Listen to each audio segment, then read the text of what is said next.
ஏராளமாய்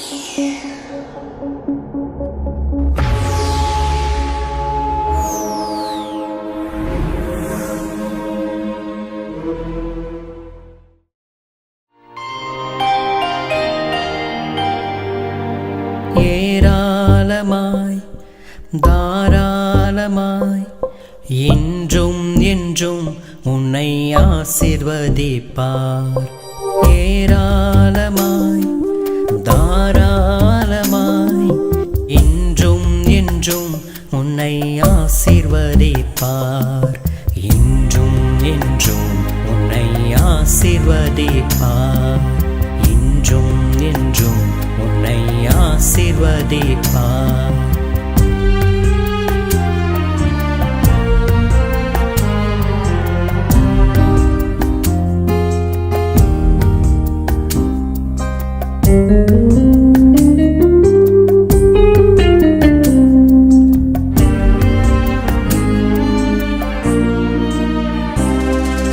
கலங்கிட வேண்டாம், திகைத்திட வேண்டாம்.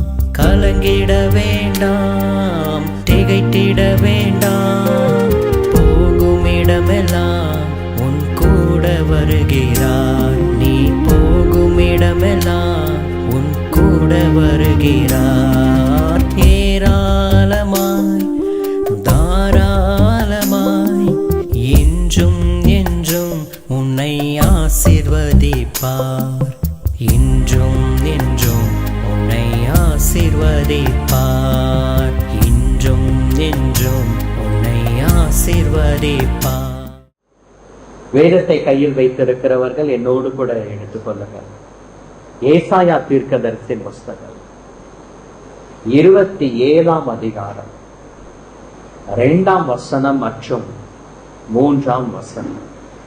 ஏசாயா 27ஆம் அதிகாரம் வசனம் 2 மற்றும் 3ஆம் வசனம். எடுத்தவர்கள் யாராகிலும் வாசியுங்கள்.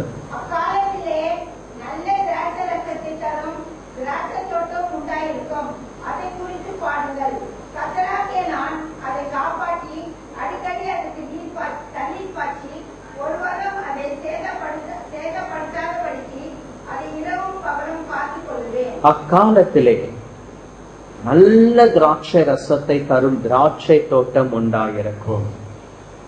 அதை குறித்து பாடுங்கள். அதை குறித்து பாடுங்கள். பாடுவதற்கு தேவன் ஒரு காரணத்தை கொடுக்கிறார். அவரை குறித்து, அதை குறித்து பாடுங்கள். எதை குறித்து? திராட்சை தோட்டம். இந்த திராட்சை தோட்டம் எப்படிப்பட்ட திராட்சை தோட்டம்? நல்ல திராட்சை ரசத்தை தரும் திராட்சை தோட்டம். இந்த திராட்சை தோட்டத்திலிருந்து கெட்ட திராட்சை கனிகளோ கெட்டு போன திராட்சை ரசமோ உண்டாயிருப்பது இல்லை. இந்த திராட்சை தோட்டத்தை குறித்து தேவனே சாட்சி சொல்லுகிறார். இந்த திராட்சை தோட்டம் நல்ல திராட்சை ரசத்தை தருகிற திராட்சை தோட்டம். ஆகையினாலே அதை குறித்து நீங்கள் பாடுங்கள் என்று ஆண்டவர் சொல்லுகிறார். தாவீது சொல்லுகிறாரே 34ஆம் சங்கீதம் 1 வசனத்தில், கர்த்தரை நான் எக்காலத்திலும் ஸ்தோத்தரிப்பேன், அவர் துதி எப்போதும் என் வாயில் இருக்கும் என்று. நாம் அவரை ஸ்தோத்தரிக்க, அவரை துதிக்க, அவரே பாடுங்கள் என்று சொல்லுவதற்கு ஒரு காரணத்தையும் ஆண்டவர் ஏற்படுத்தி தருகிறார். அது என்னவென்றால், தேவன் ஏற்படுத்தின திராட்சை தோட்டம். இந்த ஒரு ஐக்கியம் ஒரு திராட்சை தோட்டம். தேவன் நமக்கு ஏற்படுத்தின குடும்பம் ஒரு திராட்சை தோட்டம். 128ஆம் சங்கீதத்தில் வாசிக்கிறோம், உன் மனைவி உன் வீட்டோரங்களில் கனி தருகிற திராட்சை கொடியை போல இருப்பார். உன் பிள்ளைகள் உன் பந்தியை சுற்றிலும் ஒளிவ மர கன்றுகளைப் போல இருப்பார்கள் என்று. ஆகையால பிரியமானவர்களே, தேவன் நமக்கு ஏற்படுத்தி கொடுக்கிற ஊழியத்தின் ஐக்கியம் ஒரு திராட்சை தோட்டம். தேவன் நமக்கு உருவாக்கி கொடுத்திருக்கக்கூடிய குடும்பம் ஒரு திராட்சை தோட்டம். ஆகையினாலே அந்த திராட்சை தோட்டம் எப்பொழுதும் நல்ல ரசத்தை கொடுக்கிற திராட்சை தோட்டமாய் காணப்பட வேண்டும். நம்முடைய ஊழியம் நல்ல திராட்சை ரசத்தை கொடுத்து ராஜாவினுடைய இருதயத்தை சந்தோஷப்படுத்துகிற திராட்சை ரசத்தை கொடுக்கிற ஊழியமாக காணப்பட வேண்டும். நம்முடைய குடும்பம் கர்த்தரை பிரியப்படுத்துகிற, கர்த்தருடைய இருதயத்தை சந்தோஷப்படுத்துகிற, அவருக்கு மகிமையை செலுத்துகிற, அவரை மகிழ்ச்சியாக்குகிற ஒரு நல்ல திராட்சை ரசத்தை கொடுக்கிற ஒரு குடும்பமாய் காணப்பட வேண்டும்.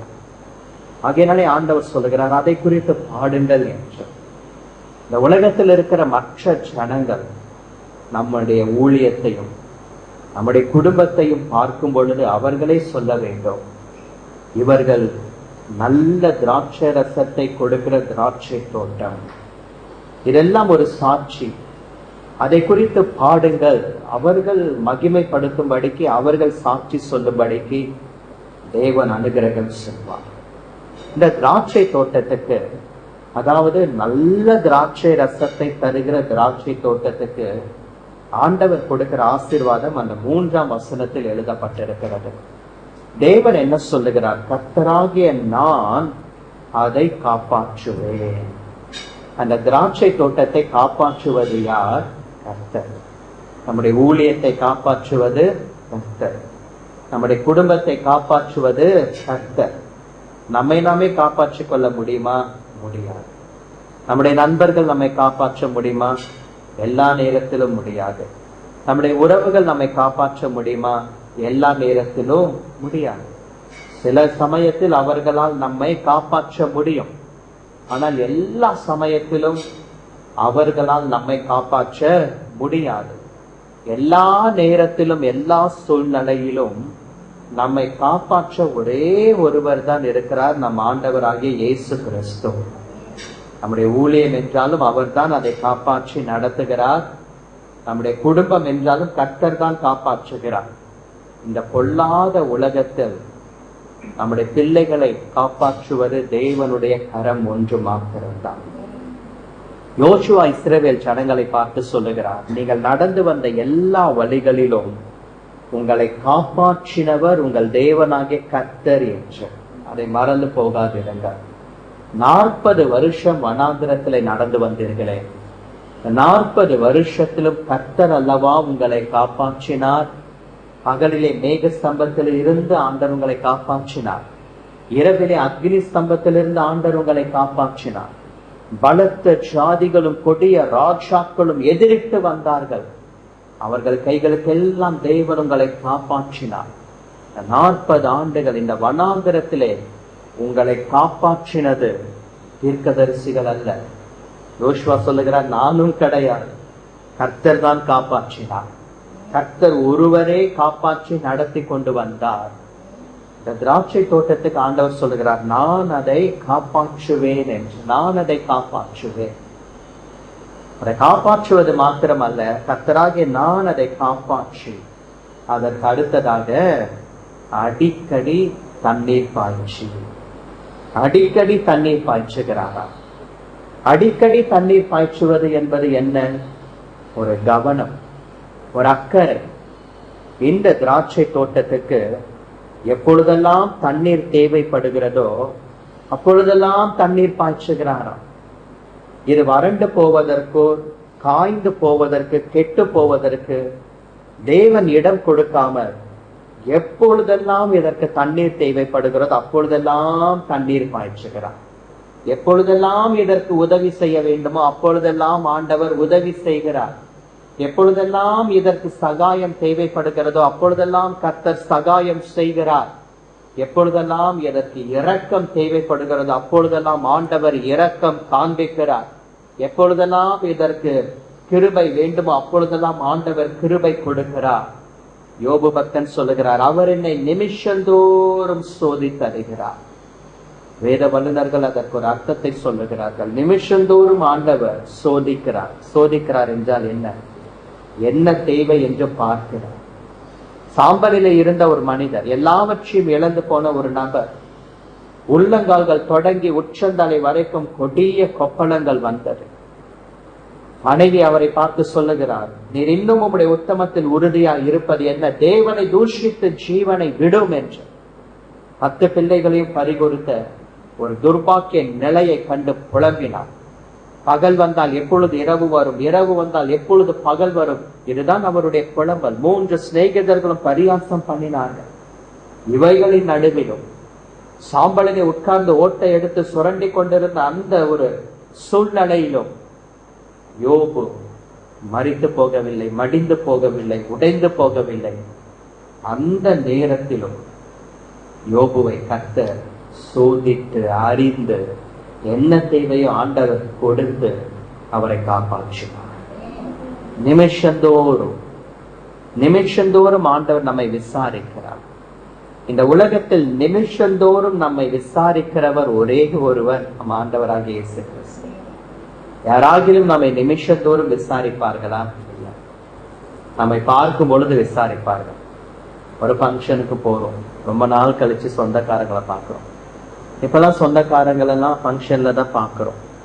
அடிக்கடி வீடு சந்திப்பு இல்லை, போக்குவரத்து கிடையாது. ஏதாகிலும் ஒரு நல்ல காரியங்கள் நடைபெறும் பொழுது பார்க்கிறோம், அப்ப விசாரிப்பாங்க. எப்பயாகிலும் ஒரு முறை போன் பண்ணி விசாரிப்பாங்க. நம்ம எடுத்துக்கொள்வோம், இந்த மீட்டிங்க்கு வரோம், ஒருவரை ஒருவர் பார்த்து விசாரிக்கிறோம், அவ்வளவுதான். நிமிஷந்தோறும் யாராவது நம்மை விசாரிப்பாங்களா? அப்படி நிமிஷந்தோறும் ஒருத்தர் நம்மளை விசாரிச்சாங்க அப்படின்னா அவங்க போன் நம்பரை நம்ம பிளாக் பண்ணிடுவோம். இவனுக்கு ஒரு வேலையே இல்லடா, நேற்று தான் போன் பண்ணி எப்படி இருக்காங்க அப்படின்ட்டு கேட்டா மறுபடியும் இன்னைக்கு போன் பண்றாங்க. டெய்லி போன் பண்ணி இவனுக்கு பேசுறதே வேலையா இருக்கு போல இருக்கு, நம்மள வேலை செய்ய விட மாட்டான்றான், நம்பரை பிளாக் பண்ணிடுவோம். ஆனால் நிமிஷந்தோறும் நம்மை சோதிக்கிறவர் ஒரே ஒருவர், நம்மை விசாரிக்கிறவர், தண்ணீர் பாய்ச்சுகிறவர். எப்பொழுதெல்லாம் தண்ணீர் தேவையோ அப்பொழுதெல்லாம் தண்ணீர் பாய்ச்சுகிறவர் அந்த திராட்சை தோட்டக்காரர் ஆண்டவராக இயேசு கிறிஸ்து. அவர் காப்பாற்றுவது மாத்திரமல்ல, அடிக்கடி தண்ணீர் பாய்ச்சு, எப்பொழுதாகிலும் ஒரு முறை தண்ணீர் பாய்ச்சுவதல்ல. வாரத்துக்கு ஒரு வாட்டி தண்ணி ஊத்தினா செடி நிற்குமா? மாசத்துக்கு ஒரு வாட்டி தண்ணீர் ஊற்றினால் மரம் வளருமா? செடி நிற்குமா? கிளைக்குமா? இல்லை, செத்து போய்விடும். அடிக்கடி தண்ணீர் பாய்ச்சு, ஒருவரும் அதை சேதப்படுத்தாதபடிக்கு, ஒருவரும் அதை சேதப்படுத்த முடியாது. ஆண்டவர் வேலி அடைக்க. ஆகையினால்தான் உன்னத பாட்டு 4:12 வாசிக்கிறோம், நீ அடைக்கப்பட்ட தோட்டமும் மறைவு கட்டப்பட்ட நீரூற்று முத்தரிக்கப்பட்ட கிணறுமாய் இருக்கிறாய். மறைவு கட்டுகிறாய், யாரும் உள்ள வர முடியாது, யாரும் சொந்தம் கொண்டாட முடியாது, யாரும் அதை தனக்கு என்று அபகரித்துக் கொள்ள முடியாது. கர்த்தர் யோபுவையும் அவனுக்கு உண்டான எல்லாவற்றையும் வேலி அடைத்து வைத்திருந்தார். ஒருவரும் அதை சேதப்படுத்த முடியாது. யாராகிலும் சேதப்படுத்த வேண்டும் என்று நினைத்தாலும் முடியாது. 12 சீஷர்களை இயேசு தெரிந்து கொண்டார். இந்த 12 சீஷர்களுக்கும் அதிகாரம் கொடுக்கிறார். வியாதிகளை சுகமாக்குங்கள், வியாதியஸ்தர்களை சொஸ்தமாக்குங்கள், பிசாசுகளை துரத்துங்கள், குஷ்டரோகிகளை சுத்தமாக்குங்கள், மரித்தோரை எழுப்புங்கள், மனம் திரும்புங்கள், பரலோக ராஜ்யம் சமீபத்தில் இருக்கிறது என்று பிரசங்கியுங்கள், புறப்பட்டு போங்கள், ஒன்றும் உங்களை சேதப்படுத்தாது. சர்ப்பங்களையும் தேள்களையும் மிதிப்பீர்கள், சத்துருடைய சகல வல்லமையை மேற்கொள்ள நான் உங்களுக்கு அதிகாரம் கொடுக்கிறேன், புறப்பட்டு போங்கள், ஒன்றும் உங்களை சேதப்படுத்தாது என்று லூக்கா 10ஆம் அதிகாரத்திலே அதிகாரத்தை கொடுத்து அனுப்புகிறார். ஒன்றும் சேதப்படுத்த முடியாது. ஆகையினால்தான் ஆண்டவர் சொல்லுகிறார், ஒருவரும் அதை சேதப்படுத்தாதபடிக்கு. அடுத்ததாக, அதை இரவும் பகலும் காத்துக்கொள்வேன். காப்பாற்றுவது ஒரு பக்கம், காத்துக் கொள்ளுகிறார். இரவும் காத்துக் கொள்ளுகிறார், பகலும் காத்துக் கொள்ளுகிறார். இந்த நாளிலும் பிரியமானவர்களே, இந்த 2 வசனத்து ஏராளமான வாக்கு தத்தங்கள், ஏராளமான ஆசீர்வாதங்கள் இருக்கிறது. ஆனால் இந்த நல்ல திராட்சை ரசத்தை தருகிற இந்த திராட்சை தோட்டத்துக்கு ஆண்டவர் இவ்வளவு வாக்கு தத்தங்களையும் ஆசீர்வாதங்களையும் கொடுத்திருந்தாலும் இதிலிருந்து குறிப்பாக ஒரே ஒரு வார்த்தையை மாத்திரம் நாம் எடுத்து சற்று தியானிக்க போகிறோம். அந்த வார்த்தை என்னவென்றால், இரவும் பகலும் காத்துக்கொள்வேன். முதலாவதாக கர்த்தர் காப்பாற்றுகிறார், இரண்டாவதாக அடிக்கடி தண்ணீர் பாய்ச்சுகிறார். மூன்றாவதாக ஒருவரும் அதை சேதப்படுத்துவது இல்லை என்று ஆண்டவர் சொல்லுகிறார். நான்காவதாக அதை இரவும் காத்துக்கொள்வேன் பகலும் காத்துக்கொள்வேன் என்று சொல்லுகிறார். இந்த 4 மிக முக்கியமான அடையாளங்களில் இருந்து ஒரு அடையாளத்தை எடுத்துக்கொள்ள போகிறோம். அது இரவும் பகலும் காத்துக்கொள்வேன்.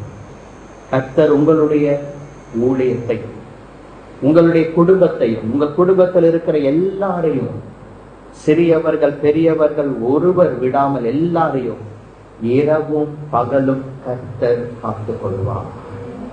இரவும் காத்துக்கொள்வார், பகலும் காத்துக்கொள்வார். இரவுக்கு 12 மணி நேரம், பகலுக்கு 12 மணி நேரம், 24 மணி நேரமும் தேவன் காத்துக்கொள்வார். இன்னைக்கு சென்னையில நிறைய ஷாப்ஸ் 24x7 வந்துடுச்சு. அண்ணா நகருக்கு போனீங்க அப்படின்னா பஞ்சமே கிடையாது.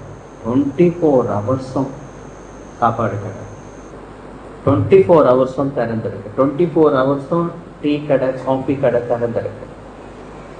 நேற்றைய தினம் ஒரு ஊழியத்தை முடித்து விட்டு நான் போகிறேன். ஒரு பஞ்சர் கடை 24 மணி நேரம் திறந்திருக்கும் போட்டுக்கலாம். 24x7 எப்ப வண்டி பஞ்சர் ஆனாலும் வந்துருங்க. சென்னையில இந்த நாட்களில இந்த 24x7 ஷாப்ஸ் அதிகமாயிடுச்சு. ஆனால் பல ஆயிரக்கணக்கான ஆண்டுகளுக்கு முன்பாகவே ஆண்டவர் சொல்லியிருக்கிறார் நம்முடைய தீர்க்கதரிசியின் மூலமாக 24x7 366 days இரவும் பகலும் கர்த்தர் உங்களை காத்துக்கொள்வார். இரவும் காத்துக்கொள்வார், பகலும் காத்துக்கொள்வார். ஒரு செக்யூரிட்டி காக்கிறாரோ இல்லையோ, நம்ம அப்பாயிண்ட் பண்ற வாட்ச்மேன் நம்மை காக்கிறானோ இல்லையோ, சிசிடிவி கேமரா அழகா செக் பண்ணி அலர்ட் பண்ணதோ இல்லையோ, கர்த்தர் இரவும் காத்துக்கொள்வேன் பகலும் காத்துக்கொள்வேன் என்று வாக்கு பண்ணுகிறார். தேவன் உங்களை காக்கிறவர். பிரியமானவர்களே, இந்த நாளிலும் செய்தியின் தலைப்பு இதுதான், மெசேஜ் டாபிக் இதுதான், இரவும் பகலும். இரவும் பகலும். இரவு இருள், பகல் வெளிச்சம். முதலாக தேவன் வேதத்தில் பேசினதாக எழுதப்பட்ட வார்த்தை என்னவென்றால், வெளிச்சம் உண்டாக கடவுள். ஆதியாகமம் 1ஆம் அதிகாரத்தில் வாசிக்கிறோம். தேவன் பேசினதாக எழுதப்பட்ட முதல் வார்த்தை வெளிச்சம் உண்டாக கடவுள். அதே போல முதல் பிரிவினை, ஃபர்ஸ்ட் செப்பரேஷன், வெளிச்சத்தையும் இருளையும் தேவன் வெவ்வேறாக பிரிக்கிறார். ஆண்டவர் பகல் என்று பெயரிடுகிறார், இரவு என்று பெயரிடுகிறார். இரவும் பகலும் முடிந்து 1 நாள் 2 நாள் இப்படி ஆண்டவர் அதை 6 நாளாக மாற்றி 6ஆம் நாளில் மனிதனை உண்டாக்கி 7ஆம் நாளை ஆண்டவர் ஆசீர்வதித்து அதை பரிசுத்தமாக்கினார். முதலாக வேதத்தில் தேவன் ஒரு விஷயத்தை ஆசீர்வதிக்கிறார் என்றால் அது ஓய்வு நாள். முதலாக தேவன் வேதத்தில் ஒரு விஷயத்தை பரிசுத்தமாக்குகிறார் என்றால் அது ஓய்வு நாள். ஓய்வு நாளை தேவன் ஆசீர்வதிக்கிறார், ஓய்வு நாளை தேவன் பரிசுத்தமாக்குகிறார். முதலாவதாக சொல்லப்பட்ட வார்த்தை வெளிச்சம் உண்டாக கடவுள். முதலாவதாக ஏற்படுகிற பிரிவினை வெளிச்சம் இருள் ரெண்டையும் வெவ்வேறாக ஆண்டவர் பிரிக்கிறார். இரவு வேறு பகல் வேறு என்று ஆண்டவர் சொல்லுகிறார். ஆனால் இரவும் பகலும் காத்துக்கொள்வேன் என்று ஆண்டவர் வாக்கு பண்ணுகிறார். இரவும் பகலும், இந்த ஒரு வார்த்தையில இருக்கக்கூடிய முதல் ஆசீர்வாதம் இதுதான். உங்களை கர்த்தர் இரவும் பகலும் கண் விழித்து தூங்காமல் விழித்திருந்து உங்களை காக்கிறவராய் காணப்படுகிறார். எலியா தீர்க்கதரிசி பாகால் தீர்க்கதரிசிகளை பார்த்து கேலி பண்ணுகிறார். இன்னும் சத்தமிட்டு கூப்பிடுங்கள், உங்கள் தேவன் வேற அலுவலாய் எங்கேயாவது போயிருப்பான். இன்னும் சத்தமிட்டு கூப்பிடுங்கள், ஏதோ ஒரு வேலையில இருப்பான். ஆனால் நம்முடைய தேவனோ நாம் சத்தமிட்டு கூப்பிடும் பொழுது இதோ இருக்கிறேன் என்று ஆண்டவர் சொல்லுகிறார். வேற அலுவலாய் இருந்தாலும் அவருக்கு முதல் முக்கியமான ஒரு காரியம் என்ன? நம்முடைய பிள்ளை தன்னை நோக்கி கூப்பிடும் பொழுது இதோ இருக்கிறேன் என்று தேவன் பதில் கொடுக்கிறார். அவர் நம்முடைய ஜெபத்தை எப்பொழுதும் கேட்கிறவர்.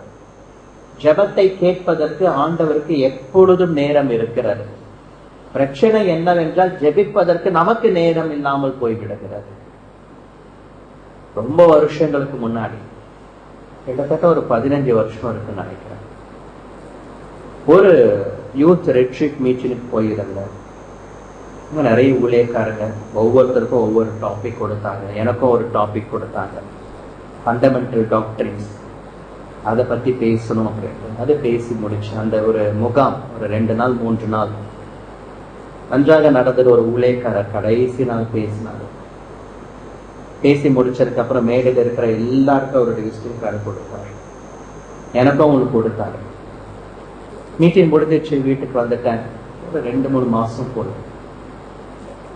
சரி, ஒரு பிரச்சனை, அந்த ஊழியக்காரர்கிட்ட ஜெபிச்சுக்கலாம் அப்படின்ட்டு நான் ஃபோன் பண்ணேன். அப்பெல்லாம் லேண்ட்லைன், இந்த பப்ளிக் டெலிஃபோன் பிசிஓ, அங்கே போயிட்டு ஃபோன் பண்ணேன். அவர் எடுத்தார். அப்போ நான் இன்ட்ரடியூஸ் பண்ணிட்டேன். அப்புறம் அவருக்கு நான் ஒரு சொல்லுங்க பிரதர், இது மாதிரி ஒரு ப்ரே ரிக்வெஸ்ட், அதுக்காக ப்ரே பண்ணிக்கிறதுக்காக ஃபோன் பண்ணேன். அவர் சொன்னார், சரி ஓகே, நீங்கள் நாளைக்கு ஒரு 11 மணிக்கு எனக்கு ஃபோன் பண்ணுங்க, அப்போ நான் ப்ரே பண்ணுறேன் அப்படின்னா. சரிட்டு வச்சுட்டேன். அடுத்த நாள் 11 மணிக்கு என்னால் ஃபோன் பண்ண முடியல. கொஞ்சம் நேரம் கடந்து நான் ஃபோன் பண்ணேன். அவர் எடுத்தார். நேற்று பேசுனீங்கல்ல, உங்களை எத்தனை மணிக்கு ஃபோன் பண்ண சொன்னேன்? 11 மணிக்கு ஃபோன் பண்ண சொன்னீங்க பிரதர். ஏன் 11 மணிக்கு ஃபோன் பண்ணலை? சரி, நாளைக்கு இந்த டைமுக்கு ஃபோன் பண்ணுங்க, அப்போ உங்களுக்கு ப்ரே பண்ணுறேன் அப்படின்ட்டு வச்சுட்டேன். நான் யோசிச்சேன், என்னடா இது, ப்ரே பண்ணுறதுக்கு கூட ஒரு அப்பாயின்மெண்ட் வாங்க வேண்டியதாக இருக்கும். இந்த டைம் தான் ப்ரே பண்ணுவேன் அப்படிங்கிற மாதிரி இது அந்த ஒரு ஃபிக்ஸேஷன் நமக்கு புரியல. அப்புறம் பாருங்க, அவரும் வேணாம், அவருக்கு விசிட்டிங் கார்டும் வேணாம் அப்படின்னு தூக்கி போட்டாச்சு. சிலர் அப்படி இருக்கிறார்கள், குறை சொல்லவில்லை. என்ன, உன்னுடைய ஜெபத்தை கேட்கறதுக்கு நான் ஒரு டைம் ஃபிக்ஸ் பண்ணியிருக்கிறேன். ஆனால் தேவன் அப்படிப்பட்டவர் அல்ல. நாம் எப்பொழுது கூப்பிட்டாலும் இதோ இருக்கிறேன் என்று சொல்லுகிறேன். நீங்கள் எந்த இடத்திலிருந்து கூப்பிட்டாலும் இதோ இருக்கிறேன் என்று சொல்லுகிறவர். நீங்கள் எந்த வார்த்தைகளை பயன்படுத்தி ஆண்டவரே என்று ஜெபித்தாலும் இதோ இருக்கிறேன் என்று சொல்லுகிறவர்.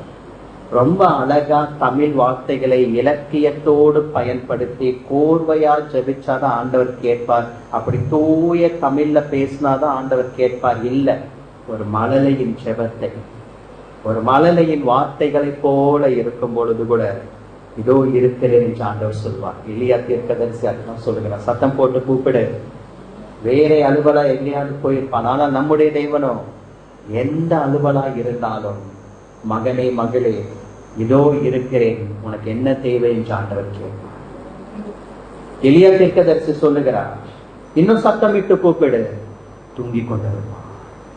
ஆனால் நம்முடைய தேவனோ இஸ்ரவேலை காக்கிறவர், உறங்குவதும் இல்லை தூங்குகிறதும் இல்லை என்று 121ஆம் சங்கீதத்தில் வாசிக்கிறோம். எப்பொழுதும் நம்மை காக்கிறவர், இரவும் பகலும் தூங்காமல் உறங்காமல் விழித்திருந்து நம்மை காக்கிறவர். அதே 121ஆம் சங்கீதம் கடைசி 2 வசனத்தில் வாசிக்கிறோம், கர்த்தர் உன்னை எல்லா தீங்குக்கும் விலக்கி காப்பார். கர்த்தர் உன் ஆத்துமாவை காப்பார். அவர் உன் போக்கையும் உன் வரத்தையும் இது முதற்கொண்டு என்றென்றைக்கும் காப்பார்.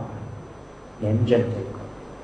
பிரியமானவர்களே, இரவும் உங்களை காக்கிறவர், பகலிலும் உங்களை காக்கிறவர்.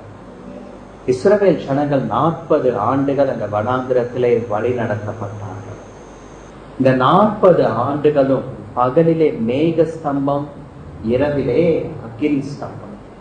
இந்த மேக ஸ்தம்பம் அக்கினி ஸ்தம்பம் இரவும் பகலும் மாறி மாறி வரும் பொழுது, இரவு வந்துவிட்டால் அக்னி ஸ்தம்பம் வந்து விடுகிறது, பகல் வந்து விட்டால் மேக ஸ்தம்பம் வந்து விடுகிறது. 40 வருஷமும் இந்த மேக ஸ்தம்பம் அவர்களை விட்டு விலகவில்லை, அக்னி ஸ்தம்பம் அவர்களை விட்டு விலகவில்லை. ஆண்டவர் வாக்கு பண்ணியிருக்கிறார். யோசுவா 1ஆம் அதிகாரம் 5ஆம் வசனத்தில், நான் உன்னை விட்டு விலகுவதும் இல்லை, உன்னை கைவிடுவதும் இல்லை. இந்த பர்த்டே வெட்டிங்காக ப்ரே பண்ணும் பொழுது உபாகமம் 31:8 ஆண்டவர் சொன்னார் அல்லவா, அவர் உன்னை விட்டு விலகவும் மாட்டார், உன்னை கைவிடவும் மாட்டார், நீ பயப்படவும் கலங்கவும் வேண்டாம் என்று மேகஸ்தம்பம் விலகவில்லை, அக்னி ஸ்தம்பம் விலகவில்லை. பகல் வந்தால் மேகஸ்தம்பம் வந்து விடுகிறது, இரவு வந்தால் அக்னி ஸ்தம்பம் வந்து விடுகிறது. இஸ்ரவேல் ஜனங்களுக்கு இது ஒரு நாள் 2 நாள் அல்ல, ஒரு வாரம் 1 மாதம் அல்ல, 1 வருஷம் 2 வருஷம் அல்ல, 40 நாட்களும் 40 மாதங்களும் அல்ல, 40 வருஷங்கள் அது விலகவே இல்லை, கூடவே. இரவும் பகலும் அவர் உங்களை காப்பார், இரவும் பகலும் உங்களை காப்பாற்றுவார். இரவும் பகலும் ஆண்டவர் உங்களை கண் விழித்திருந்து காப்பார். நாம் தூங்கினாலும் தூங்காமல் விழித்திருக்கிற கர்த்தருடைய கண்கள் எப்பொழுதும் உங்கள் மீதும் உங்களுடைய வீட்டின் மீதும் நோக்கமாய் இருக்கிறது. நமக்கு ஒரு பெரிய பாதுகாப்பு. நம்முடைய வீட்டிற்கு, நம்முடைய உடைமைகள், பொருட்கள், வாகனங்கள் எல்லாவற்றிற்கும், நம்முடைய பிள்ளைகளுக்கு, நம்முடைய குடும்பத்தில் இருக்கிற எல்லாருக்கும் பெரிய பாதுகாப்பு. கர்த்தர் உன்னை காக்கிறார், அவர் காக்கிறார், அவர் பொறுப்பெடுத்துக் கொள்ளுகிறார். தேவன் அதை செய்கிறவராக இருக்கிறார். இரவும் காப்பாராம், பகலும் நம்மை காப்பார். ஆகையினால்தான் இந்த திராட்சை தோட்டத்தை குறித்து ஆண்டவர் சொல்லுகிறார், நான் இரவும் பகலும் அதை காத்துக் கொள்வேன். இரவும் காத்துக் கொள்கிறார், பகலிலும் ஆண்டவர் காத்துக் கொள்கிறார். காத்துக் கொள்கிறார். 2-3 முறை என் 2 வீலர்கள் சாவியை அப்படியே வச்சுட்டு மீட்டிங் வந்துடுவேன். ஒரு நைட் பிரேயருக்கு போயிருந்தேன். டிசம்பர் 31ஆம் தேதி, ஜனவரி 1ஆம் தேதி அந்த வாட்ச்மேன் சைதாப்பேட்டை. வண்டியை லாக் பண்ணிட்டு அந்த சீட் ஓபன் பண்ணி ஹெல்மெட் உள்ள வச்சுட்டு சாவி அதுலயே வச்சு மேல வந்து சர்வீஸ்லாம் அட்டன் பண்ணி முடிச்சுட்டு மெசேஜ் எல்லாம் கொடுத்து முடிச்சுட்டு உட்காந்துட்டு அப்படி பாக்கெட்டை தொட்டு போட்டா சாவி இல்லை. 2 பாக்கெட்டும் சாவி இல்லை, இந்த பாக்கெட்ல சாவி இல்லை, எங்கடா போச்சு சாவி அப்படின்னு. அப்புறமா ஒரு பயம் வந்துடுச்சு, ஐயோ மிட் நைட் வேற, யாராவது வண்டியில சாவி இருக்கிறத பார்த்து எடுத்துட்டு போயிட்டாங்க அப்படின்னா என்ன பண்றது? எப்படா சர்ச் சர்வீஸ் முடியும் பார்த்து கீழே வந்தா வண்டியும் அப்படி இருக்கு, சாமியும் அப்படியே நடக்க. ஒரு பாஸ்டிங் ட்ரெயினுக்கு போயிருந்தேன், அப்பவும் இதே மாதிரி தான் நடந்தது. 3 மணி நேரம் பிரசங்கம், 1 மணி நேரம் தான், ஆனா தனி ஜபம் 2 மணி நேரம் போயிடுச்சு. அத்தனை பேர் 3 மணி நேரம் முடிச்சுட்டு கிளம்பலாம் அப்படின்னு சொல்லிட்டு பாக்கெட்டை தொட்டு பார்த்தா சாவியை காணும். எங்க போச்சு சாவி? கீழே வந்து பார்த்தா வண்டியும் இருக்கு, வண்டிக்கு பக்கத்துல அந்த சீட் லாக்ல அங்க அந்த சாவி இருக்கு. தெய்வம் நம்முடைய உடைமைகளை காத்துக் கொள்ளுகிறார், நம்முடைய வாகனங்களை காத்துக் கொள்ளுகிறார், இரவும் காத்துக் கொள்ளுகிறார், பகலும் காத்துக் கொள்ளுகிறார். அந்த ஒரு நியூ இயர் சர்வீஸ் நைட் ஆண்டவர் அந்த 2 வீலர் தேவன் அதை காத்து கொண்டார். பகல்ல ஒரு ஃபாஸ்டிங் பிரேயர் ஆண்டவர் அந்த 2 வீலர் அந்த ஒரு சாவி இருந்தது, ஆண்டவர் அதையும் காத்து கொண்டார். எத்தனையோ பேர் போகிறார்கள் வருகிறார்கள், ஆனால் அது அவர்கள் கண்களுக்கு மறைக்கப்படுகிறது. நம்முடைய உடைமைகள், பொருட்கள், வாகனங்கள், வீடு, குடும்பம், உங்க பிள்ளைகள் ஸ்கூலுக்கு போறாங்க, காலேஜ் போறாங்க, வெளியே போறாங்க, வராங்க. இரவும் பகலும் நம்மை காக்க ஒரே ஒருவர் தான் இருக்கிறார், ஆண்டவராகிய இயேசு கிறிஸ்து. நம்ம 24 ஹவர்ஸும் வாட்ச் பண்ண முடியாது, 24 ஹவர்ஸும் செக்யூரிட்டி போட முடியாது. அவருடைய வலுவாதபடி காக்கும் காலம். யூதா எழுதும் பொழுது தன்னுடைய நிருபத்தில் அதைதான் சொல்லுகிறார், வலுவாதபடி உங்களை காக்கவும் என்று. 2வதாக இரவும் பகலும் என்கிற இந்த வார்த்தையில இருக்கிற இன்னொரு ஆசீர்வாதம் என்ன? ஏசாயா தீர்க்கதரிசியின் புஸ்தகம் 60ஆம் அதிகாரம் 11ஆம் வசனம். ஏசாயா தீர்க்கதரிசியின் புஸ்தகம் 60ஆம் அதிகாரம் 11ஆம் வசனம் வாசிக்க கேட்கிறோம். ஏசாயா 60:11. உன்னிடத்துக்கு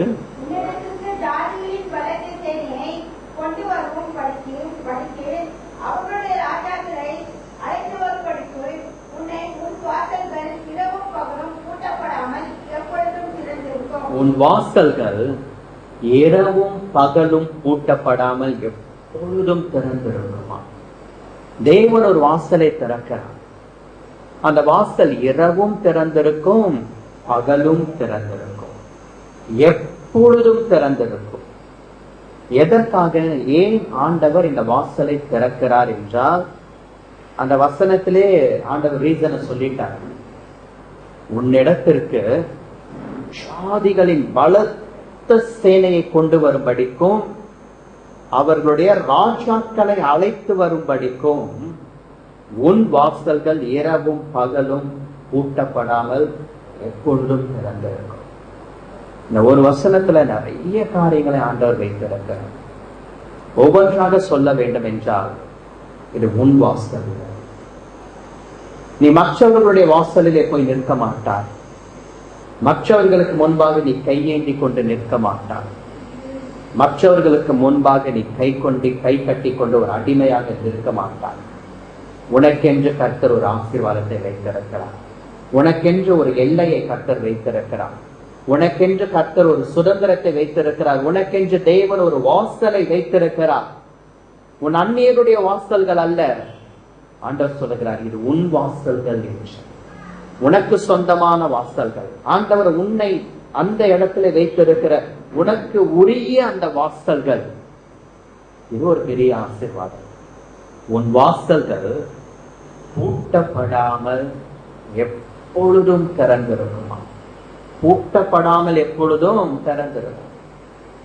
எப்படி பூட்டப்படாமல் எப்பொழுதும் திறந்திருக்கும்? அது ஒரு பாதுகாப்பு இருக்குமா? அத செய்ய முடியுமா? ஆண்டவர் செய்வேன் என்று சொல்லுகிறார். நம்முடைய விஷயத்துக்கு அது முடியாது. தமிழ்நாட்டுல ஏதோ ஒரு கிராமம், அந்த கிராமத்துல இருக்கிற வீடுகளுக்கு வாசலே இல்லை, கதவே கிடையாது. ஏன்? திருட்டு பயம் இல்லை. சின்ன கிராமம், கொஞ்சம் குடும்பங்கள், கொஞ்சம் வீடு, திருட்டு பயம் இல்லை. அதனால கதவே இல்லை. எந்த ஊருன்னு தெரியல. ஆனா தமிழ்நாட்டுல இருக்கு ஏதோ ஒரு கிராமம். நம்ம மெட்ராஸ் அப்படி இருக்க முடியுமா? வாசலே இல்லாம கதவே இல்லாம வச்சிட முடியுமா? நம்ம முடியாது. ஏன்? ஒரு ப்ரொடெக்ஷன் இல்லை, ஒரு பயம் இருந்துகிட்டே இருக்கும். பூட்டின கதவையே நம்ம இழுத்து பார்த்துன்னு இருப்போம். பூட்டிட்டோமா சரியா அப்படின்னு சொல்லிட்டு. நமக்குலாம் அந்த பிரச்சனை இருக்கு. கதவை பூட்டிட்டு அப்புறமா மறுபடியும் திறந்து பார்ப்போம், உள்ள லைட்டு ஃபேன்லாம் ஆஃப் பண்ணிருக்கிறோமா, எல்லாம் ஒரு வாட்டி பார்த்து தான் வந்திருப்பாங்க. இருந்தாலும் ஒரு ரீசெக் பண்ணிக்கிறோம். பூட்டின கதவு, அந்த லாக் ஒழுங்கா பூட்டி இருக்கா, டபுள் லாக் ஒழுங்கா பூட்டி இருக்கா, அதெல்லாம் ஒரு வாட்டி இழுத்து பார்த்துட்டு செக் பண்ணிப்போம். ஏன்? ஒரு பயம், ப்ரொடெக்ஷன் இல்லை. ஆனா ஆண்டவர் இங்க சொல்றாரு, எப்பவுமே அது பூட்டப்படாது, எப்பவுமே திறந்தே இருக்கும். இரவும் திறந்திருக்கும், பகலும் திறந்திருக்கும். இருள் என்றாலும் திறந்திருக்கும், வெளிச்சம் என்றாலும் திறந்திருக்கும். உன் வாசல்கள் உனக்கு சொந்தமான வாசல்கள் இரவும் எப்பொழுதும் திறந்திருக்கும், பகலும் எப்பொழுதும் திறந்திருக்கும். ஏனென்றால் இதை திறந்தது நாம் அல்ல. இந்த வாசல்களை ஏற்படுத்தி இது உன்னுடைய வாசல்கள் என்று சொன்னவர் அவர். அந்த வாசல்களை எப்பொழுதும் திறந்து வைத்திருக்கிறவர் அவர். நாம் திறக்கவில்லை. வெளிப்படுத்தின விசேஷம் 3ஆம் அதிகாரம் 7-8 வசனத்திலே வாசிக்கிறோம். ஒருவரும் பூட்டக்கூடாதபடிக்கு திறக்கிறவர், அதே சமயம் ஒருவரும் திறக்க கூடாதபடிக்கு பூட்டுகிறவர். தேவன் ஒரு வாசலை நமக்கென்று திறந்தால் உலகத்துல எந்த மனுஷனும், எந்த வல்லமையும், எந்த அதிகாரமும் அதை பூட்ட முடியாது. அதே சமயம் ஒரு வாசலை கர்த்தர் நமக்கு இல்லை என்று பூட்டிவிட்டால், நம்ம எவ்வளவுதான் முட்டி மோதினாலும் தலைகீழ நின்னாலும் அது உனக்கு இல்லை அப்படின்னா ஆண்டவர் அதை திறக்க மாட்டார்.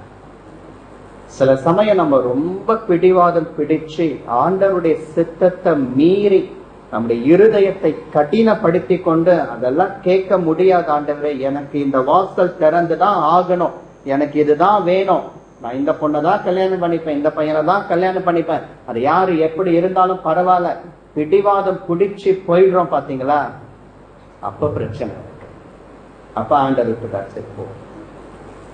2 வருஷத்துக்கு முன்னாடி வாட்ஸ்அப்ல யாரோ ஒரு நபர் ஒரு போட்டோ ஒன்று அனுப்பியிருந்தார், இமேஜ் ஒண்ணு.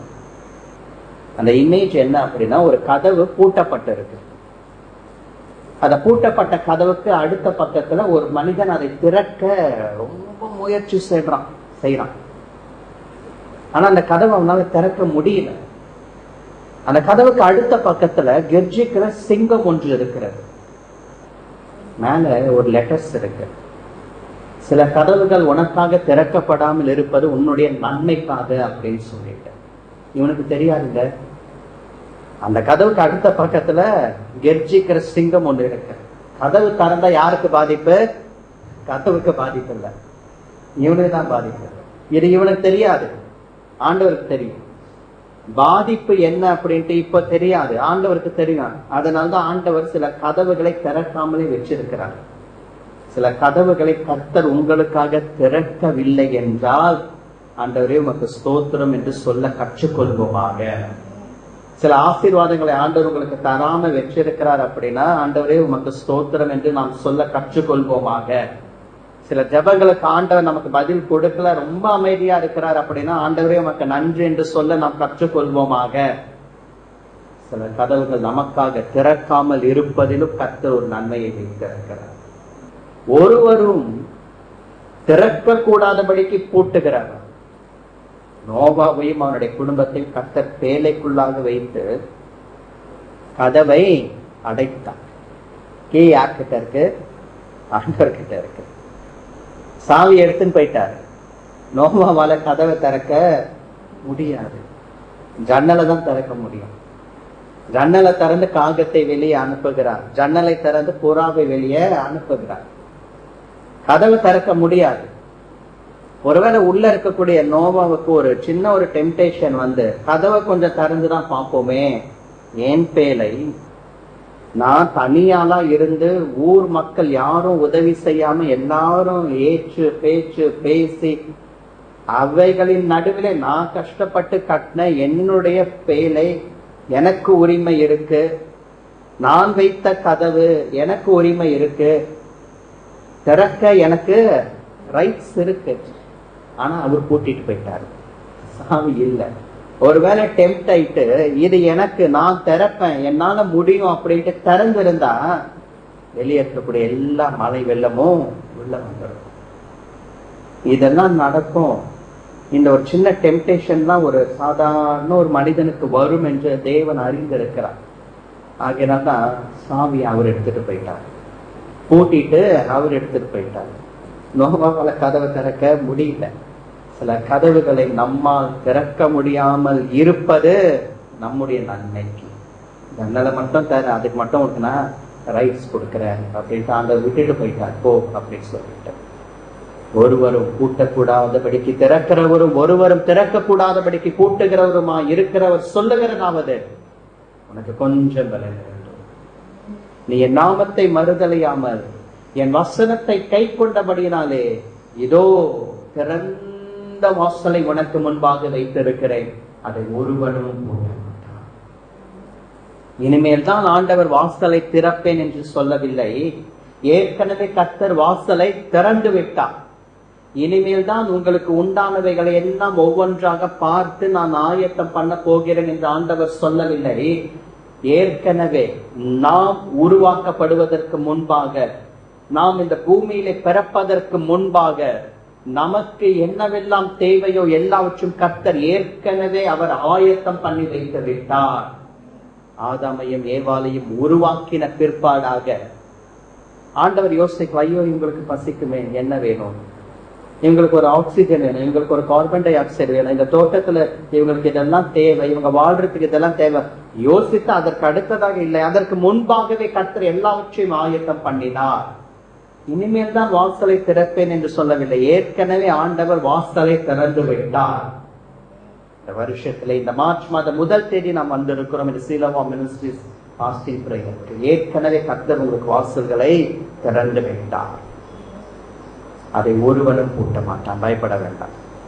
கர்த்தர் திறந்துட்டாரு, யாராவது வந்து அதை லாக் பண்ணிடுவாங்களா, யாராவது வந்து பிரச்சனை பண்ணுவாங்களா, யாராவது வந்து அதை பூட்டி விடுவார்களா, யாராவது அகேன்ஸ்டா வந்து நிற்பாங்களா, யாராவது அகேன்ஸ்டா ஏதாவது பேசுவாங்களா? பயப்படாதே, நீ உயிரோடு இருக்கும் நாமெல்லாம் ஒருவனும் உனக்கு முன்பாக எதிர்த்து நிற்பது இல்லை. ஒருவனும் அதை பூட்ட முடியாது, யாரும் எதிர்த்து நிற்க முடியாது. ஏனென்றால் திறந்தவர் அவர், ஏற்படுத்தினவர் அவர், அந்த இடத்துக்கு உங்களை கொண்டு வந்து நிறுத்தினவர் அவர், எல்லாமே அவர் தான் பண்றாரு.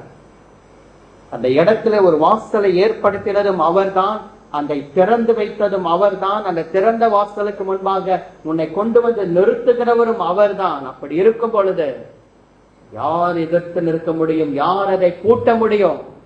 உன் வாசல்கள், உனக்கு சொந்தமானவைகள், அது இரவும் பகலும் எப்பொழுதும் திறந்திருக்கும், எப்பொழுதும் திறந்திருக்கும். ஏரோது யாக்கோபை கொலை செய்து விட்டார். யூதருக்கு ரொம்ப பிரியமா இருக்கிறபடினாலே ஏரோது என்ன பிளான் பண்றாரு? அடுத்தது பேதுருவையும் பிடிக்க வகை தேடி பிளான் பண்ண மாதிரி பிடிச்சிட்டார், கொண்டு வந்து சிறைச்சாலையில் வைத்து விட்டார். அது ஒரு பஸ்கா பண்டிகையின் காலமாக இருந்தபடினாலே ஏரோது கொஞ்சம் அமைதியா இருந்தார். இந்த பஸ்கா பண்டிகை முடியட்டும், அதற்கு அடுத்ததாக பேதுருவை வெளியே கொண்டு வந்து அவனையும் கொலை செய்து விடலாம் என்று அமைதியாக இருக்கிறார். பேதுரு சிறைச்சாலையில் இருக்கிறார். வகுப்புக்கு 4 போர்ச்சேவகர்கள் என்று 4 வகுப்பு இல்ல, ஒரு கிளாஸுக்கு 4 சோல்ஜர்ஸ். அப்போ எத்தனை ரூமை தாண்டி வரணும்? 4 ரூம். அப்போ ஒவ்வொரு ரூம்லயும் 4 சோல்ஜர்ஸ் இருக்கிறாங்க. அப்போ 4 into 4 எவ்வளவு? 16. 16 சோல்ஜர்ஸ் இருக்கிறாங்க ஒரு பேதுருவுக்கு ப்ரொடெக்ஷனுக்கு. அடுத்த நாள் பேதுருவை வெளியே கொண்டு வந்து ஜனங்களுக்கு முன்பாக ஏரோது நிறுத்த பிளான் பண்ணிட்டான். முன்னாடி நாள் நைட்டு பேதுரு தூங்கி கொண்டிருக்கிறார். எப்படி நடக்கும்? அடுத்த நாள் தண்டனை, அடுத்த நாள் ஏரோது கொலை செய்து விடுவான். எல்லாம் ஆயத்தமா இருக்கு. Not even 12 hours. ஆனா அதற்கு முந்தின நாள் இரவு பேதுரு நித்திரை பண்ணி கொண்டிருக்கிறார், எதை குறித்தும் கவலை இல்லாம. நான் நினைக்கிறேன் யெகோவா ஈரே கர்த்தருடைய பர்வதத்திலே பார்த்து கொள்ளப்படும் என்று எதற்காகவும் அவர் எடுத்துக்கொண்டாரோ என்னமோ.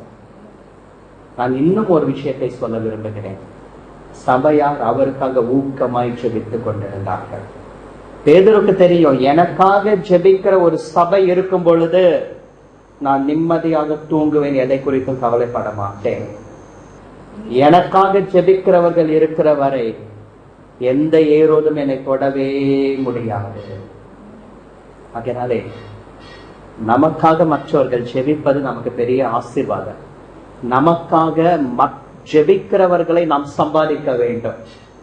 உங்களுக்காக ஜெபிக்கிறவர்களை சம்பாதித்துக் கொள்ளுங்கள், அது உங்களுக்கு ஒரு பெரிய ஆசீர்வாதம். இந்த 4 போர்ச்சேவகர்கள் 4 வகுப்புகள் 16 பேரையும் தாண்டி தெய்வதூதன் வந்து பேதுருவை தட்டி எழுந்துரு போலாமா. ஒரு சொப்பனம் காண்பது போல இருக்கிறது, ஆனா நடந்தது எல்லாமே நிஜம். அந்த 4 வகுப்பையும் 16 போர்ச்சேவகர்களை தாண்டி வெளியில பேதுரு வந்துட்டார். கூட்டிக் கொண்டு வரப்பட்டார் தெய்வதூதனா. ஒரு இடத்துல ஜெபிக்கிற ஜெபம் இன்னொரு இடத்துல கிரியை செய்கிறது.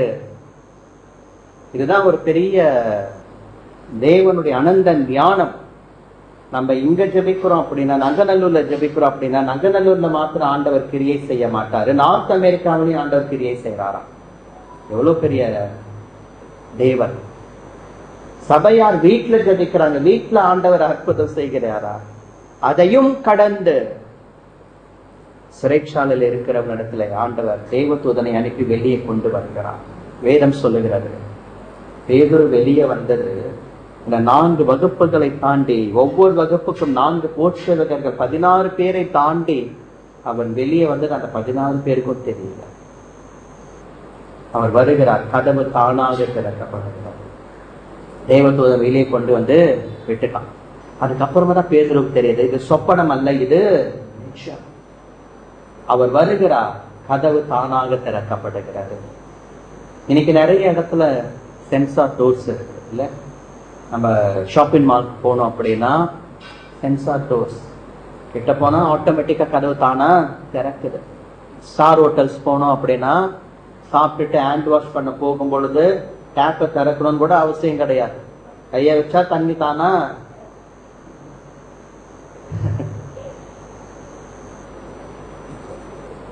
நல்ல வேலை டிஷ்யூ எடுத்து அதுவே நம்மளை தொடச்சி விடாம அதற்கும் விட்டுடுச்சு. நான் நினைக்கிறேன் உலகத்துல ஃபர்ஸ்ட் சென்சார் டோரை யூஸ் பண்ணது பேதுரு தான். அவர் வருகிறார், கதவு தானாய் திறக்கப்படுகிறார். சில சமயம் தட்டுங்கள் திறக்கப்படும், சில சமயம் தானாகவே ஆண்டவர் திறப்பார். நீங்க வந்து நின்னா போதும், தானாகவே கர்த்தர் உங்களுக்கு கதவுகளை திறப்பார். ஏனென்றால் அவர் திறந்தால் பூட்ட முடியாது. இரவும் திறந்திருக்கும், பகலும் திறந்திருக்கும். அது ஒரு நைட் டைம். அந்த அற்புதம் நடந்தது நைட் டைம். பேதுரு சிறைச்சாலையில இருந்து வெளியே வந்தது ராத்திரி நேரம். அந்த ராத்திரி நேரத்திலும் ஆண்டவர் கதவை திறந்து, வேதம் சொல்லுகிறது, அடுத்த நாள் பேதுருவை சிறைச்சாலையிலே காணாமல் ஏரோது ராஜாவினுடைய அரண்மனைக்குள்ள ஏற்பட்ட குழப்பம், கலக்கம், பயம் கொஞ்சம் கிடையாது. அலறிட்டாங்க. எப்படிதான் இவன் காணாம போனான்? 16 பேரை தாண்டி 4 செக்யூரிட்டி ரூமை தாண்டி எப்படி இவன் வெளியே போனா? யாருக்கும் தெரியல. தேவதூதன் வந்தது யாருக்கும் தெரியல. ஜெபம் அதை செய்கிறார். ஏசாயா 60:11 வாசிக்கிறோம். ஏன் ஆண்டவர் உன் வாசல்கள் இரவும் பகலும் பூட்டப்படாமல் எப்பொழுதும் திறந்திருக்கும் என்று சொல்லுகிறார் என்றால், ஜாதிகளின் பலத்த சேனையை உன்னிடத்திலே கொண்டு வரும்படிக்கு, அவர்களுடைய ராஜாக்களை உன்னிடத்திலே அழைத்து கொண்டு வரும்படிக்கு என்று. ஏன் ஆண்டவர் உங்கள் வாசல்கள் இரவும் பகலும் பூட்டப்படாமல் எப்பொழுதும் திறந்திருக்கும் என்று சொல்லுகிறார்? ஏனென்றால் உன் வாசல்களை தேடி பலத்த சேனை வரும். உன் வாசல்களை தேடி ராஜாக்களை கர்த்தர் அனுப்புவார். அந்த பலத்த சேனை உன்னை பிடிப்பதற்காக அல்ல, உன்னை பணிந்து கொள்வதற்காக. ராஜாக்கள் வந்து உன்னை பயமுறுத்துவதற்காக அல்ல, உன்னோடு கூட சமாதானம் பேசுவதற்காக. இந்த எல்லைகளிலே எங்கெங்கோ இருக்கக்கூடிய ஜாதிகளின் பலத்த சேனைகளையும் அவர்களுடைய ராஜாக்களையும் கர்த்தர் உன் வாசல்களை தேடி வரும்படி ஆண்டவர் செய்கிறார் என்றால், கர்த்தர் யோசேப்புக்கு செய்வார். யோசேப்பினுடைய வாசல்கள் இரவும் பகலும் பூட்டப்படாமல் எப்பொழுதும் திறந்திருந்தது. உலகத்தில் எங்கெங்கோ இருக்கக்கூடிய பாஷைக்காரர்கள், பலத்த சேனைகள், ராஜாக்கள் எல்லாரும் எகிப்தில யோசேப்பை தேடி அவருடைய வாசலுக்குள்ளாக வந்த தானியங்களை பெற்றுக் கொண்டு போனார்கள். தேவன் உங்களுக்கு அதை செய்வார். ஏன் உன் வாசல்கள் பூட்டப்படாமல் எப்பொழுதும் திறந்திருக்கும் என்றால், உன்னிலும் பலம் வாய்ந்த, ஞானம் வாய்ந்த, செல்வத்தில் பெரியவராய் இருக்கிற, பலத்தில் செல்வம் பெரியவர்களாய் இருக்கிற அந்த பலத்த சேனையையும் ராஜாக்களையும் முன்னிடத்துக்கு கர்த்தர் அனுப்புவார். அவர்கள் நம்மை தேடி வருகிறார்கள். எவ்வளவு பெரிய வாக்கியம்! பிரியமானவர்களே, இரவும் பகலும் கர்த்தர் காத்துக் கொள்வார். இரவும் பகலும் உன் வாசல்கள் பூட்டப்படாமல் எப்பொழுதும் திறந்திருக்கும். இன்னும் நிறைய இருக்கு பாயிண்ட்ஸ். ஆனா நம்ம டைமை மெயின்டைன் பண்ணோம் இல்லையா?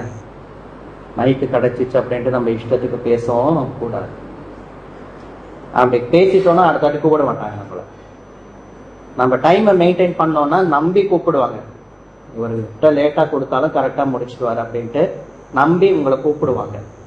அதனால நம்ம டைமை மெயின்டைன் பண்ணிக்கிறோம். இதுல ஒரே ஒரு கண்டிஷன் என்ன அப்படின்னா, நல்ல திராட்சை ரசத்தை தருகிற திராட்சை தோட்டமாக நீங்கள் இருப்பீர்களாக. ஆண்டவர் உங்களை ஒரு திராட்சை தோட்டமாய் வைத்திருக்கிறார். கிட்ட வரும் பொழுது நல்ல திராட்சை ரசம் உங்களிடத்திலிருந்து வருவதாக, கெட்டு போனதாக நாம் காணப்படக்கூடாது.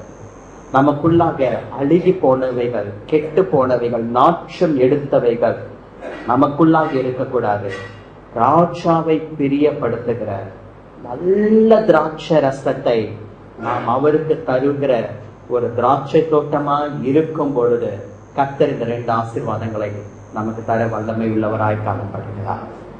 ஆகையினாலே நாம் ஒரு தீர்மானத்தை எடுக்க போகிற, ஆண்டவரே, இந்த நாளிலிருந்து நான் நல்ல திராட்சை ரசத்தை கொடுக்கணும்.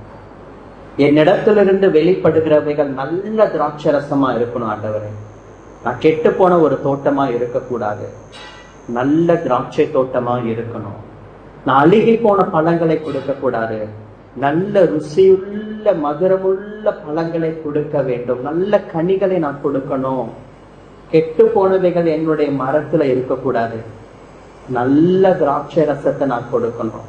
அந்த நல்ல திராட்சை ரசத்தை தான் ராஜா எதிர்பார்க்கிறார். அதைதான் ஆண்டவர் நம்மிடத்துல எதிர்பார்க்கிறார். நான் நல்ல திராட்சை ரசத்தை கொடுக்கட்டும், நல்ல குணங்கள் எனக்குள்ளாக இருந்து வெளிப்படட்டும், நல்ல சுபாவங்கள் எனக்குள்ளாக இருந்து வெளிப்படட்டும், உம்மை பிரியப்படுத்துகிற திராட்சை ரசம் எனக்குள்ளாக இருந்து வரட்டும் ராஜா. உம்மை பிரியப்படுத்துகிற இந்த ஒரு பாயிண்ட்டுக்கு நம்ம விட்டு கொடுத்துட்டோம் அப்படின்னா, இந்த ஒரு பாயிண்ட்டுக்கு நம்ம கீழ்ப்படிந்தோம் என்றால், ஆண்டவர் இரவும் பகலும் என்ற இந்த வார்த்தையில் இருக்கிற இந்த 2 ஆசீர்வாதங்களை கர்த்தர் நமக்கு தருகிறார். செபிக்கலாமா? இருந்த இடத்துல நம்ம எழுந்து நிற்க போகிறோம். கண்களை மூடி ஆண்டவரை நோக்கி நாம் பார்க்க போகிறோம். 2 ஆசீர்வாதங்கள், ஒரு சிறு நிபந்தனை. இந்த 2 ஆசீர்வாதங்களை சுதந்திரித்துக் கொள்ள போகிறோம். அந்த நிபந்தனைக்கு நாம் கீழ்ப்படிய போகிறோம், ஒப்பு கொடுக்க போகிறோம், அர்ப்பணிக்க போகிறோம். அக்காலத்தில் நல்ல திராட்சை ரசத்தை தரும் திராட்சை தோட்டம் உண்டா இருக்கும். அதை குறித்து பாடுங்கள். நீங்களும் நானும் எப்படி இருக்கிறோம்? நல்ல திராட்சை ரசத்தை தருகிறவர்களாய் காணப்படுகிறோமா? நமக்குள்ளாக இருந்து நல்ல கனிகள் வெளிப்படுகிறதா? மற்றவர்களை நேசிக்கிற இருதயம், அன்பு செலுத்துகிற இருதயம் இருக்கிறதா? மற்றவர்களை மன்னிக்கிற சுபாவம் இருக்கிறதா? மற்றவர்களுக்காக விட்டு கொடுத்து விடுகிற, பிடிவாதம் பிடிக்காமல் விட்டு கொடுக்கிற நல்ல குணம் இருக்கிறதா? ராஜாவை பிரியப்படுத்துகிறவனாய் நான் இருக்கிறேனா? எனக்குள்ளாக இருந்து புறப்படுவது நல்ல நீரூற்றாக இருக்கட்டும். இந்த கிணற்றிலிருந்து ஒரு நல்ல தித்திப்பான நீரூற்று புறப்படட்டும். நல்ல தித்திப்பான நீரூற்று சுரக்கட்டும்.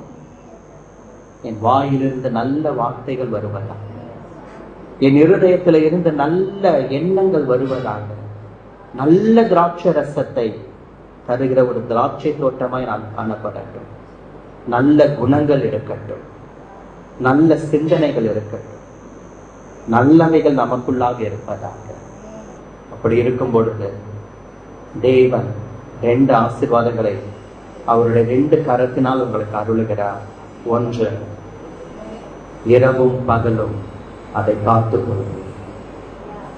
இரவும் பகலும் உன் வாசல்கள் பூட்டப்படாமல் எப்பொழுதும் திறந்திருக்கும். ஆண்டவரே, இந்த வாக்கு தத்தங்கள் இன்றைக்கும் இந்த மீட்சிற்கு டைரக்டா வந்த அந்த பிள்ளைகள் எல்லாருக்கும் நிறைவேறட்டும். அதே சமயம் ஆன்லைன்ல ரெக்கார்ட் பண்ணி அதை உலகம் எங்கும் அனுப்பும் பொழுது, தூர இடத்தில் இருக்கிறவர்கள் இதை பார்க்கும் பொழுது, கேட்கும் பொழுது, அப்பொழுதும் அந்த சமயத்திலும் அவர்களுக்கு அப்படி ஆம் என்றும் ஆமேன் என்றும் நிறைவேறட்டும் என்று நாங்கள் நிச்சயிக்கிறோம். தொடர்ந்து சிலவா ஊழியர்களை கத்த மேன்மைப்படுத்தும். உம்முடைய கரம் உயர்த்தட்டும், மனதார ஆசீர்வதிக்கட்டும். தூர தேசத்தில் இருக்கிற எங்கள் அன்பு சகோதரர் ஜாஸ்பர், அவருடைய மனைவி, பிள்ளைகள் எல்லாரையும் கர்த்தர் ஒரு நல்ல திராட்சை தோட்டமாய் வைத்திருக்கிறேன்.